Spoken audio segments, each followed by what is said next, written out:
warahmatullahi wabarakatuh. Selamat pagi anak-anak. Hari ini kembali lagi bersama Ibu Aswari dalam pembelajaran pendidikan agama Islam dan budi pekerti. Hari ini kita akan membahas bab 3, yaitu tentang semua bersih hidup jadi nyaman. Yuk sama-sama kita simak penjelasan berikut ini. Tahara artinya bersuci. Tahara meliputi dua hal, yaitu tahara dari najis dan tahara dari hadas. Najis adalah kotoran yang terjadi sebab terhalangnya seseorang untuk beribadah kepada Allah Subhanahu wa Ta'ala. Sedangkan hadas adalah keadaan tidak suci pada diri seseorang muslim yang menyebabkan ia tidak boleh sholat, tawaf, dan lain sebagainya. Tahara dari najis maksudnya adalah membersihkan sesuatu dari najis. Dua hal, ada tiga macam tahara dari najis dan tahara dari hadas. Najis mutawasita dan najis terjadi sebab terhalangnya seseorang untuk beribadah kepada Allah Subhanahu wa Ta'ala, seperti air kencing bayi laki-laki, keadaan tidak suci pada diri seseorang muslim yang menyebabkan ia tidak boleh sholat, tawaf, dan lain sebagainya. Cukup dengan memercikkan atau mengusapkan air yang suci pada permukaan yang terkena najis. Berikut cara mensucikan najis muhaffafah adalah: 1. Hilangkan najis dengan kain yang kering. Yang kedua, percikan air yang suci lagi mensucikan di atasnya. Yang ketiga, lap hingga kering. Najis mutawassitah adalah najis pertengahan. Contoh, najis jenis ini adalah darah, muntah, nanah, kotoran manusia, kotoran hewan, bangkai, kecuali manusia, belalang dan ikan, dan minuman keras. Najis mutawasita ada dua macam, yaitu najis hukmiyah dan najis ainiyah. Najis hukmiyah adalah najis yang diyakini adanya tetapi tidak nyata wujudnya atau zatnya, bau dan rasanya. Cara mensucikannya adalah cukup dengan mengalirkan air yang suci pada benda yang terkena najis. Sedangkan najis ainiyah adalah najis yang tampak wujudnya, zatnya, dan bisa diketahui melalui bau maupun rasanya. Cara mensucikannya adalah dengan menghilangkan zat, rasa, warna, dan bau dengan menggunakan air yang suci. Cara membersihkan najis mughalazah yang terkena sepatu. Pertama, buang najis itu. Yang kedua, cuci tempat terkena najis dengan air dan tanah. 3. Cuci dengan air mutlak sebanyak 6 kali hingga hilang warna, bau, dan rasanya. Najis mughalazah adalah najis yang berat. Najis ini bersumber dari anjing dan babi. Cara mensucikannya yaitu dengan membasuh sebanyak 7 kali. Salah satunya menggunakan air yang dicampur dengan tanah. Nah anak-anak, setelah kita bahas tentang tahara dari najis, sekarang kita bahas lagi tahara dari hadas. Tahara dari hadas meliputi mandi wajib, wudhu, dan tayamum. Adapun sarana yang dapat digunakan untuk tahara yaitu air, debu, dan batu.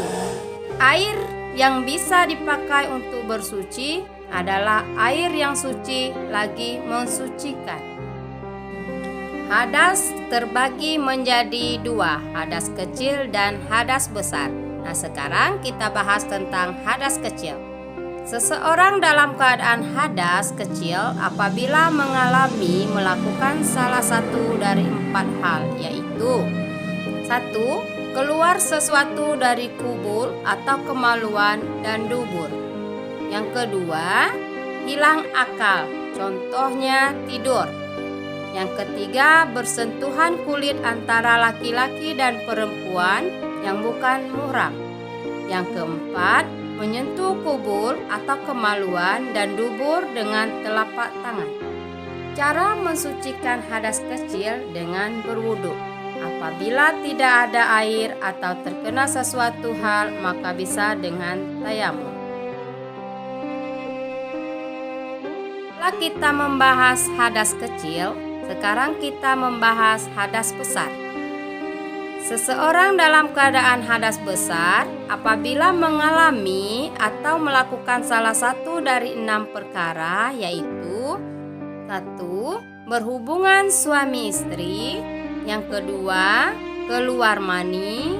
Ketiga, haid atau menstruasi. Keempat, melahirkan. Kelima, nifas. Keenam, meninggal dunia. Cara mensucikannya adalah dengan mandi wajib.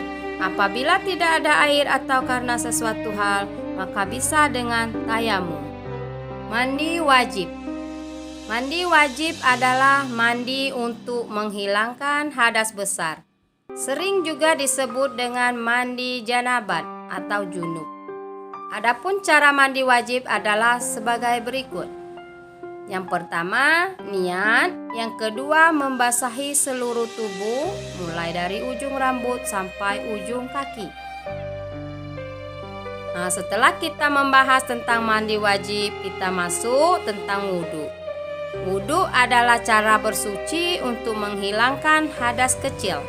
Adapun tata cara wudhu adalah sebagai berikut. A. Niat. B. Membasuh muka. C. Membasuh kedua tangan sampai siku. D. Mengusap sebagian kepala. E. Membasuh kaki sampai mata kaki. Yang ke F. Tertib atau dilakukan secara berurutan. Nah, tadi kita telah membahas wudhu, sekarang kita membahas lagi tayamum. Tayamum adalah pengganti wudhu atau mandi wajib.